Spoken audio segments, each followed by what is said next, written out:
Well, happy whatever day this is that you're joining us. This is Richard Rosen, Winnipeg's friendliest undertaker, and we welcome you to another interview. The purpose of all these interviews is to share knowledge on a wide variety of topics. If you've been watching our interviews over the last number of years, you know that we've covered a number of funeral topics covering pre-planning, green burials, traditional services, the importance of managing and protecting your digital assets. Now we've launched this new segment on successfully aging in place. Now that I'm in my late 50s and fit the definition of older adult, the topic of aging in place has become a real part of my life. I need to be aware of and learn to successfully and safely live so that I can continue to enjoy the best quality of life possible.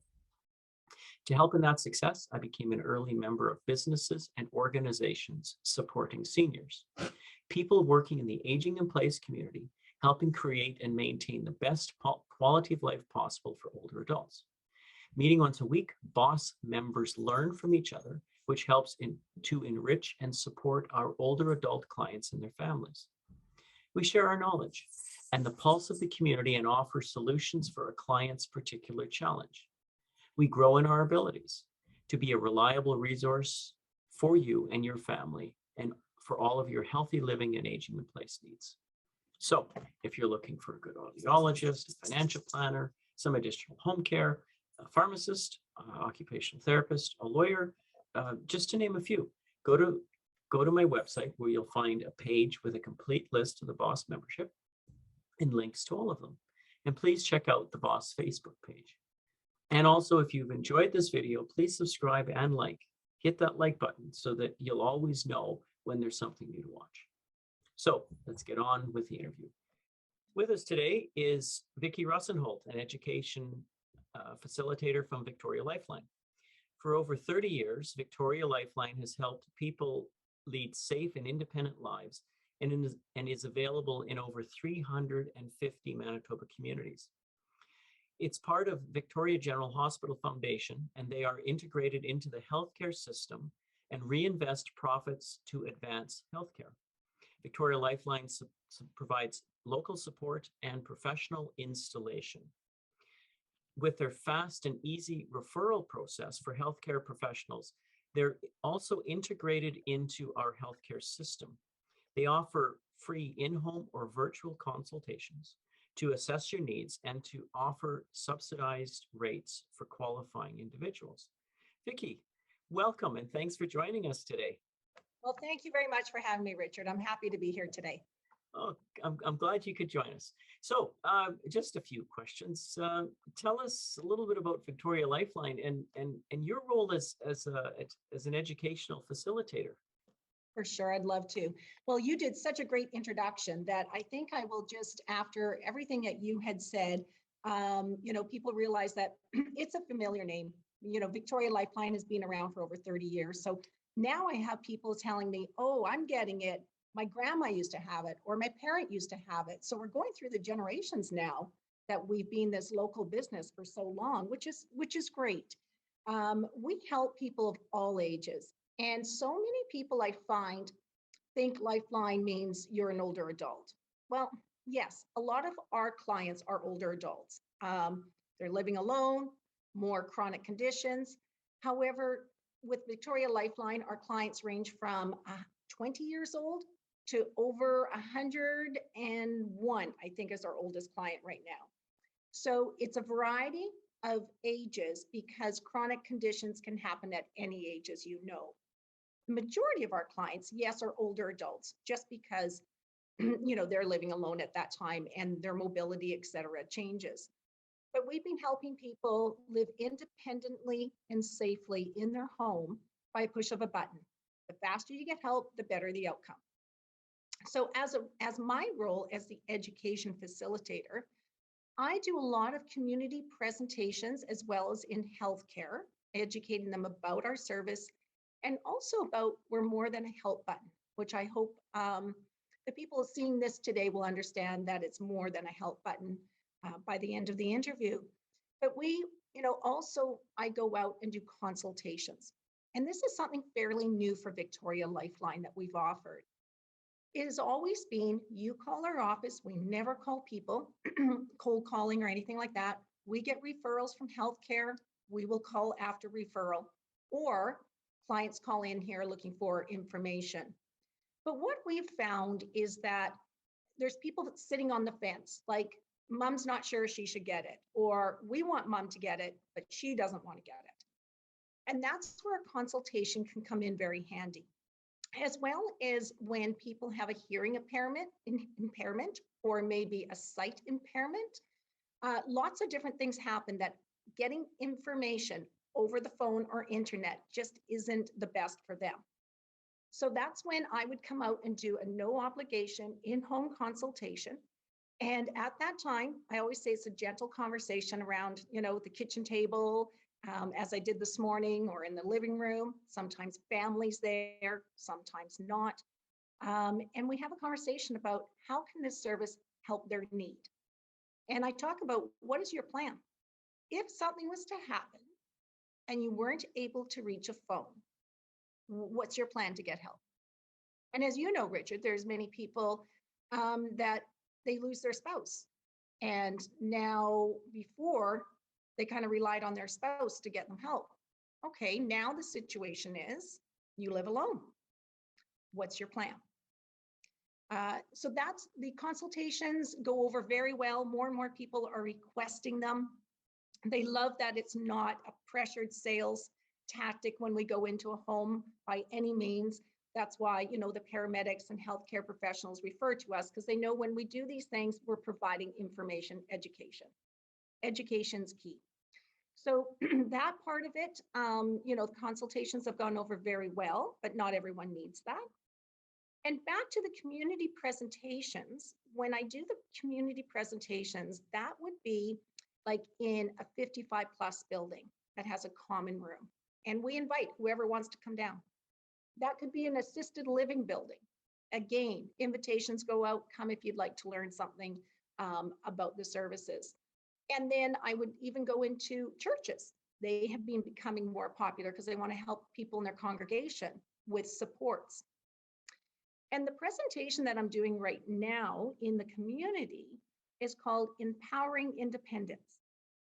And that's what we should all be striving for, is how can we remain independent as long as possible with a quality of life? And, 2/3 is what we do in our life. 1/3 is genetics. So I really talk about the big picture when I talk in my presentations about healthy lifestyle. What does that look like as an older adult? Is your home safe? Because I am certified in fall prevention, I do, look at a home, make some recommendations, or I recommend to people who can come in and give them even more information about making their home safe. But I can, make some general recommendations. And then in that presentation, I also talk about what resources are available for you. So it's never just about Lifeline. When I do a consultation or a presentation, it's the big picture. I know of lots of supports.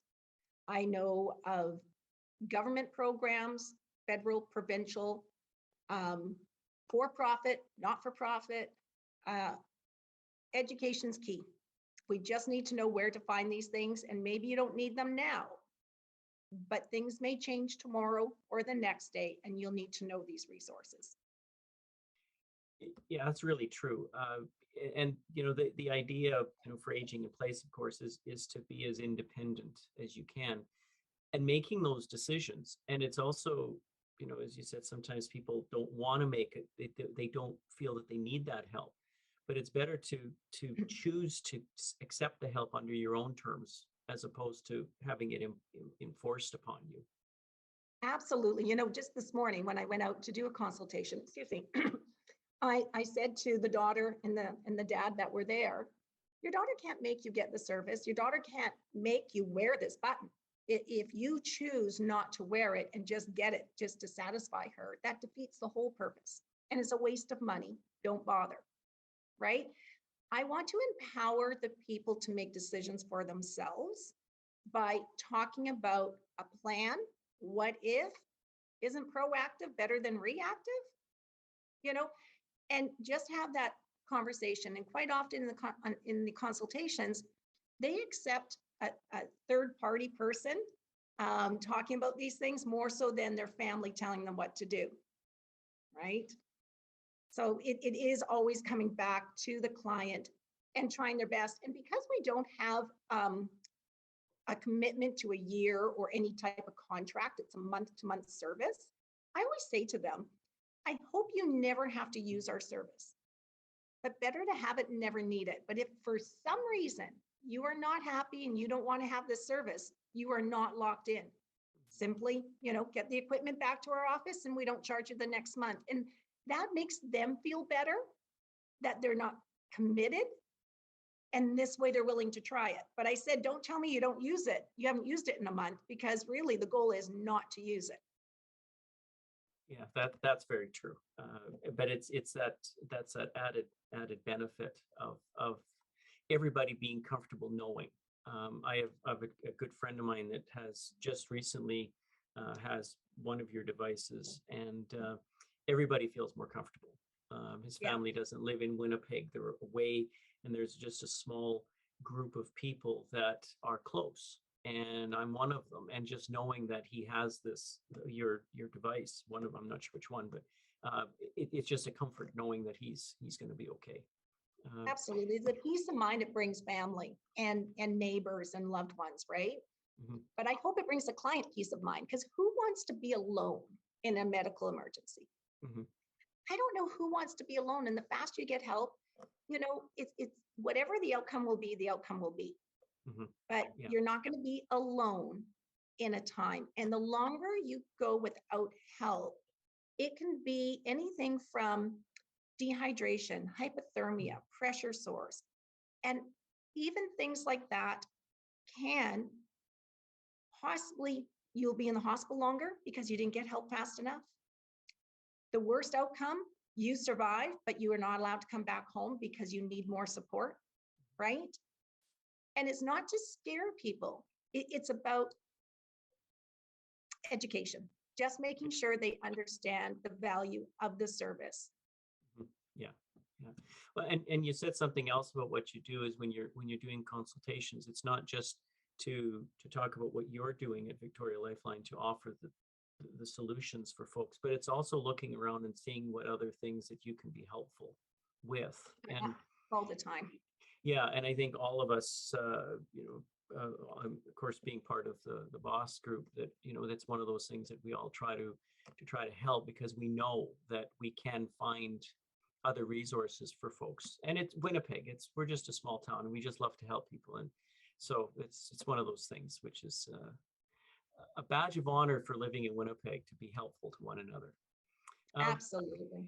And just a little bit on that idea, we're Victoria Lifeline started in Winnipeg through the Victoria Hospital. The idea of being supportive and supported by local people. Maybe tell me a little bit about what you think about the importance of that idea of local support and service to your clients.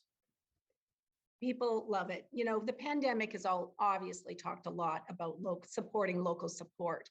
But the difference that we find, especially in what we do, is that being local, we're out in our clients' homes.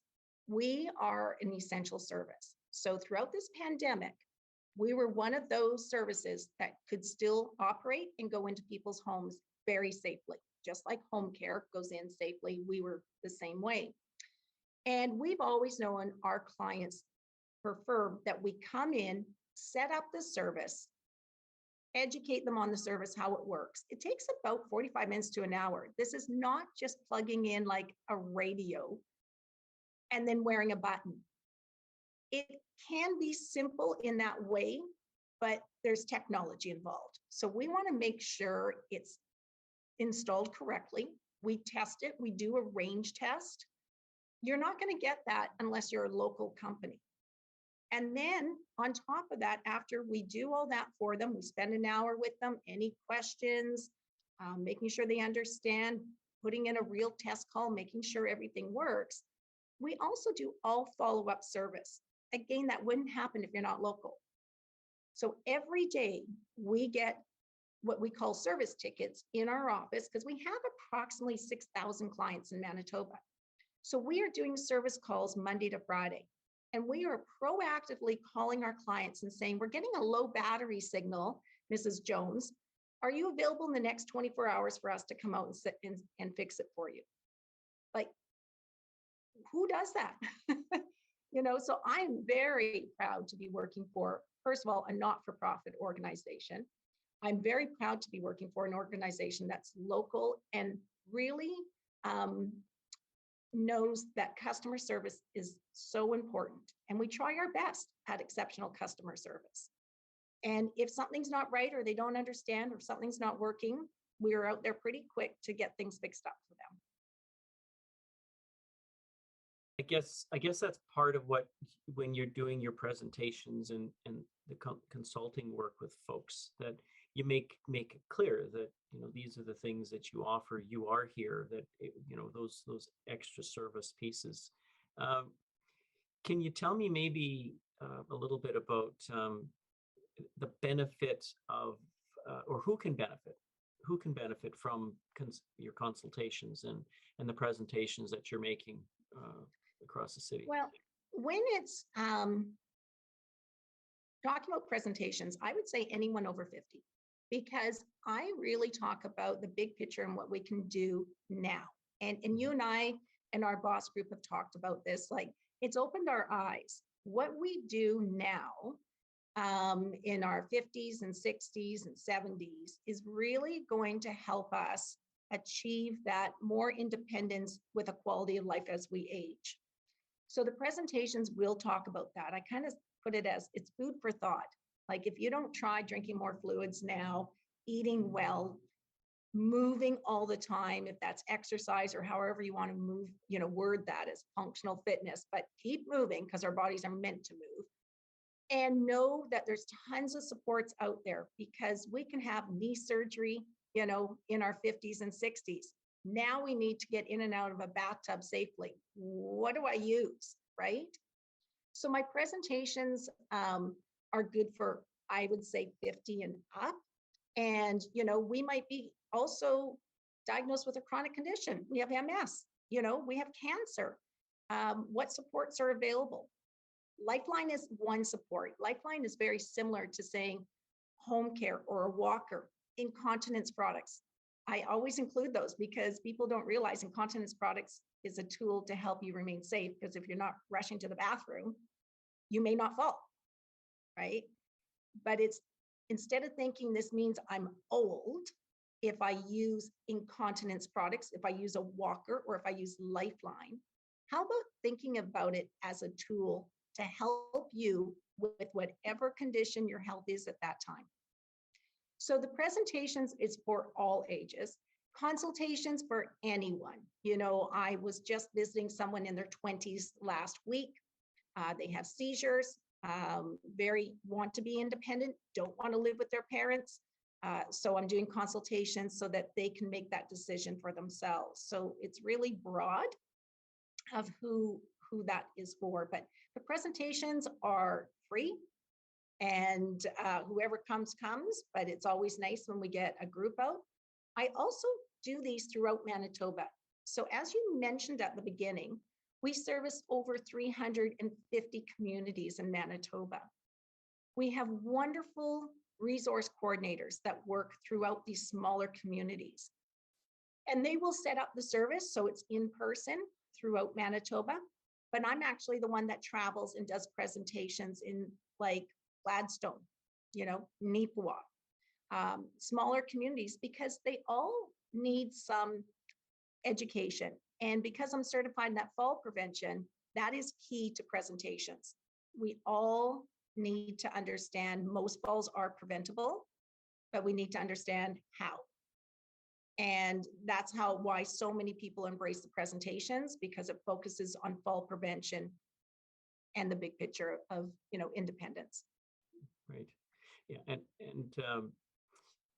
I think anything that's going to keep people safe. I mean, I'm sure that they'll put coffee and cookies out for you when you do the presentation, but then they walk away with a lot more knowledge than they had anticipated receiving because of your connections. Absolutely. Yeah. Every time I do a presentation, someone says, well, that's not what I was expecting. And, oh, more people should have come, right? Mhm. And, as the word gets out, they know that I will come. This is not a presentation just about Victoria Lifeline. That, yes, I'm going to talk about Victoria Lifeline because people want to know about Victoria Lifeline. And from 33 years ago, when we had a home safe service that worked within your home and you pushed a button, now we have ones with fall detection. Well, what does that mean? Now we have mobile service. So when you go leave your household property, now the service works beyond there. I will always say in my presentations, and this is where they need to see the button in a consultation or presentation, they need to see the size of the button, maybe try it on, and understand technology of all three. Because sometimes it's too much technology. Let's say a mobile button that we have to charge, just like a cell phone, is too much for some people. That button is also a little bit larger because it has a lot more functions to it.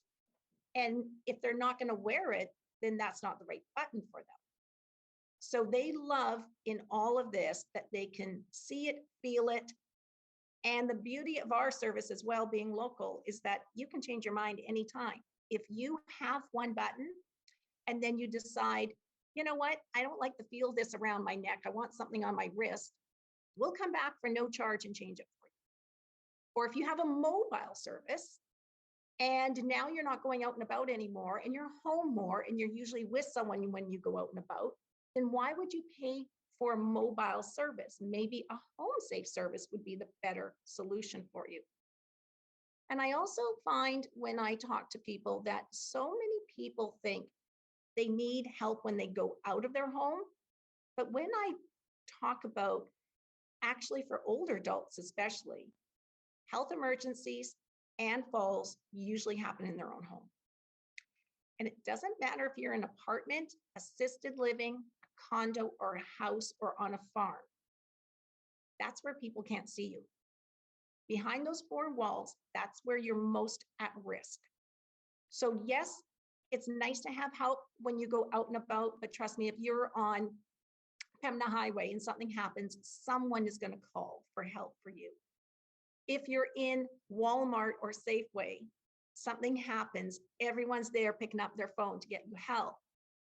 But when you're home, where we spend the most time and where we get up to go to the bathroom in the middle of the night, and a fall happens, or you're sitting on the toilet and you're getting dizzy, you got vertigo, and you can't get up, no one knows. But then I would also like to say, some people think if they have a spouse, then they wouldn't need the service, but not necessarily, because sometimes a spouse has dementia. Would that person be able to get you help? Sometimes that person, your spouse, is hard of hearing. So if you're in the bathtub or shower and our buttons are all waterproof and something happens to you, I'm just going to say, because usually it's the men that don't hear the women, that is if your husband's watching the Jets game and TV's on loud and you're calling for help, it's not coming. He's not hearing you. If it's selective hearing or if it's truly that he can't hear you, one or the other, and you truly need help, then there's certain circumstances that I would say would be best if both people had a button. But then again, I can help with that decision. I'll be very honest and say, you know what, I don't think both of you need it. Or when someone will say, because he has dementia, I'd like him to have a button. But then I meet them and I say, well, how about you? Like, what's your plan? Or if someone likes to be in the backyard and they like to do a lot of yard work and do those types of things, and something happens to them, would the person inside know? Again, every circumstance is different, but that's where a conversation starts. Yeah. And also physically being able to pick someone up, if they collapse on the floor, because everyone's getting older, their strength is not the same. That, and how do you pick someone up and without hurting yourself or them? That's another key piece, I think, too, for you. Absolutely. So I just talked about that again in my consultation this morning. And I said, I don't pick up my in-laws. If my husband doesn't anymore, his dad's a larger man. He's going to injure his dad or he's going to injure himself. This is a time that we call 911 and we ask for a lift and assist. And then people ask me, what's a lift and assist? And I explain to them the service. It's better to have the professionals come when you can't physically get on your knees and get to a chair and get up properly. You're best to have that help come and help you correctly. And for people who think, I'll wait till home care comes, guess what? Home care can't touch you, right? If you live in assisted living, staff do not lift you and don't help you. You need to have a better plan. And sometimes that plan is push your button. If we call a responder who's maybe a family member is busy or they can't help you up, we will call 911, but we figure that out for you in a very quick amount of time. But that's a great point you brought up. You can't always lift them. Yeah. It's the joys of getting old. My aunt used to say, I'm not sure why they call it the golden years. Just my client many years ago, because I've been working with older adults for a long time. I remember my client said, whoever said that never lived it. Yeah, absolutely. Yeah. But it can be pretty good, but it's not always necessarily golden. I don't think that's a term that should be used. Yeah, we'll stick to the Manitoba Golden Boy, and that we'll leave it at that. Maybe. Yes. Yeah. Yeah. You have a wide number of clients, and you've got over 6,000 and 350 locations plus across the province. I guess that also means that you have a diverse group of people that are in varying degrees of income brackets as well. Do you have anything specific or any sorts of programming for Manitobans that are on a low income? Absolutely. We have our subsidy program that's based on their taxable income. The information's on our website, www.victorialifeline.ca, and the information for that subsidy program's there. We've had a subsidy program for many years, and it's a great program. I just always like to emphasize, we don't look at total income, we look at their taxable income, but that information's on the website, or anyone can call us at 956-6777 and ask us about that. But it's nice, really nice to work for an organization and that the foundation of the Victoria General Hospital embraces that there are people that fall between the cracks. And there are lower income people that truly need our service, and we are able to help them. So basically, it's 50% off our normal monitoring fees. So someone that qualifies for the subsidy program can get a monthly monitoring service for $21 a month. There's nothing out there less than that. And when people say, but it still costs money. Well, yes, a walker costs money. Incontinence products cost money. But the nice thing is that we can try to help through the subsidy program. Or I will say to someone, are you a veteran? Did you know that Veterans Affairs may cover the cost of it? MPI covers the cost of Lifeline. Income assistance sometimes will cover the cost of income of the service. So I also try to help them. But sometimes I meet clients that don't fit into the subsidy program, but they are, lower income. And we talk about the rent assist program. Again, people, when I go there, don't even know what the rent assist program is. And I had a client's daughter call back and said, thank you so much. Mom qualified. She gets about, $75 of rent assist back a month. And that more than covers the Lifeline service. So even though her children wanted to pay for Lifeline service, Mom didn't want her children paying for the Lifeline service. And yet it was tight financially. And through my consultation, they found out of another program that was able to help them.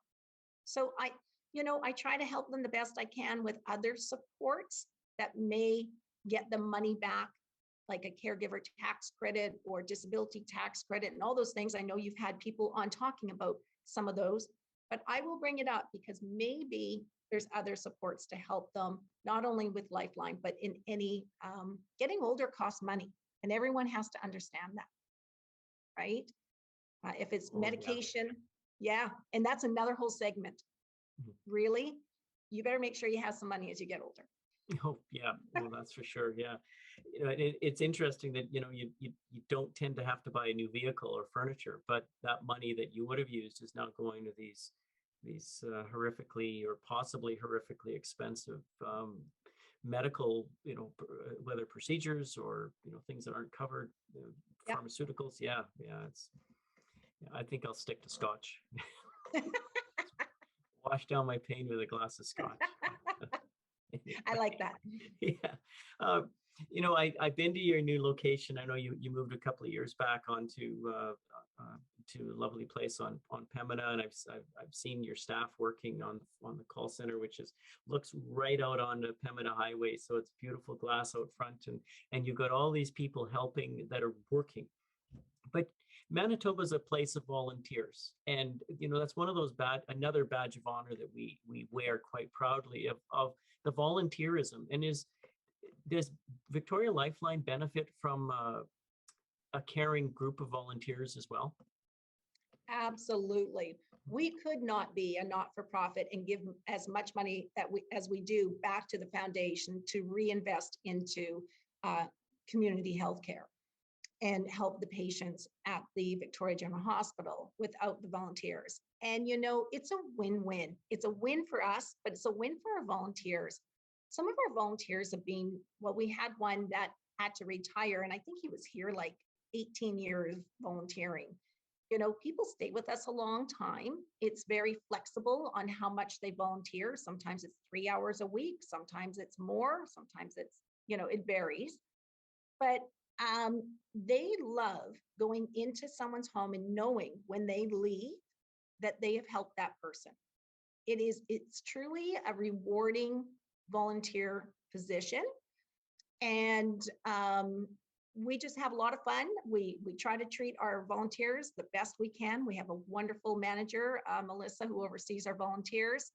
And yeah, we have a variety of people like retired RCMP officers, retired nurses, people, real estate, people who worked for MTS at one time. We have retired teachers, and they just, not only is it rewarding for them, but it also keeps the mind sharp, and it gives them also purpose. So it's very healthy as an older adult to volunteer. There's lots of studies done on that. And it keeps you kind of young, and it keeps your mind sharp. Like I said, you go out, you meet these people who are in challenging situations. The people that we meet, they have a health condition. Maybe they're palliative. Every situation's different. And they sometimes, for our clients, when you go to meet them, you're the only visitor. It's kind of like when you talk to people who deliver meals. Sometimes we're the only visitor that day for them. And we don't rush things. If they need that little extra time, they want to show us something that they're proud of in their suite or in their home, we will do that. And the volunteers are just absolutely wonderful at what they do. And we're just so ever grateful for them. When you mentioned about the only visitor, because of your social group of people have gotten smaller and smaller. I know when I go visit folks at the house to do arrangements and things, that I find that I can feel that as soon as I walk in, that they're just so happy to see somebody. And I know why I'm there, and we do what we have to, but it's just nice to get to know somebody and hear some stories, and looking at pictures on the wall, Yeah. who's that and when was that from, and or how long will it take you to finish that puzzle, or whatever that is. So yeah. And And again, I that goes guess. back to being local, right? Mhm, You know, yeah. this is us coming into someone's home and being able to have that conversation, not mailing you something, not Mhm. talking to you on a Zoom call. I found it very interesting during the pandemic. Everyone had to shift. And, as much as we were still essential service going out, we offered for the first time shipping for no cost. Wherever it is, we will purulate the equipment to you. And then I would help them over the phone install the equipment. And it would take at least a half hour for me to help them over the phone and review everything. We would offer curbside pickup and then this free delivery. Throughout that, even though people were, leery of having people in their home, I would say 95% of our business still wanted the in-home setup. And but I think also because of what you're offering, that they're probably going to feel a lot more comfortable in having you come in to set up your equipment, because they don't want to have to do that on their own just in case they do something Yeah. wrong. Yeah, that makes sense. Absolutely. Yeah. Some of our clients can't bend down to get into a phone jack or power. And, we have wireless units and you want to make sure you have a strong signal. So as much as someone or family can help, you know what, during the pandemic, there was a lot of assisted living homes that family weren't even allowed in, but we were. Yeah. And so we were the only visitor because they weren't allowed out of their suite. But we could go in, set up the equipment. Of course, we're vaccinated, we have masks on, we sanitize, do all the right things. And we went into someone's home. And yes, sometimes they physically can't set up the equipment on their own. But even if they can, or family, it's not just about wearing a button, pushing a button. You have to understand the protocols and what we would do on a call. And, there's just a lot of little things that most people will not read a manual, even though all the information's in those manuals. Let me tell you, most of them collect dust. We leave behind a lot of information for them to look through. It comes back in the same package. No one's touched it. We can do it in person and have that conversation. People tend to retain that. Yeah, that makes sense. To see it, to actually see it in action. That, I think all of us are like that. That we learn by watching and then by doing, as opposed. Yeah, that makes sense. Well, thank you. I was just going to mention too, when we were talking about volunteers, that on the website there's a whole section about volunteers. There's a really good video from one of your volunteers, and there's some information there about how to volunteer. There's an application form. I'm sure that Melissa would be more than happy to fill in. Well, after today, you'll probably have about 30 or 40 people that will want to volunteer. So, but it's true that, not-for-profit organizations definitely rely upon a volunteer base of folk that just want to continue to be vibrant and active, and a positive means to support other people in the community. And that's one of those wonderful things about living in Manitoba. We always hit high when those numbers come out every year. So. Oh, don't we ever? And you've mentioned our website a few times, and thank you for reviewing our website. We've worked very hard. We have a lovely person in the office, our communications officer, that looks at our website all the time, so it's always current. I think that's very important for any business to have a current website, but we're always adding things to it and changing things up. But something that's new on our website is a seniors resource guide. And this is something that we've put together in the last year. It is available to download right from the main page, but it has a lot of resources. And if you download it, and you can even click on the link, and it will take you to that page of that particular resource, but there is lots. So I do recommend, if people are looking at our website, to look at that seniors resource guide. I hand out a hard copy of those when I go out to do a consultation, but that is available on our website with all the other information and videos about our service, as you mentioned earlier. Good. Yeah, and I'll at the end of this, at the end there'll be some very pretty ending credits and what have you. So all of the information about how to get in touch with you will be placed there as well. Great. So people need to be in touch. Well, thank you, Vicki. This was wonderful. And to everyone watching today, we're really grateful for the time that you've invested with us today, and hope that we've really offered some insights about how Victoria Lifeline can benefit your ability to successfully age in place. And as mentioned several times now, please visit their website. Whether you're a healthcare professional, a caregiver, or an aspiring volunteer, as Vicki said, their site is always fresh and current and loaded with some really good information and some resources to help you and your family. And also, if you liked this interview, please hit the thumbs up button, and don't forget to subscribe. And with that, this is Richard Rosen, Winnipeg's friendliest undertaker, with Vicki Rosenholt of Victoria Lifeline, signing off. keep safe and keep smiling. Bye, everyone. Bye-bye.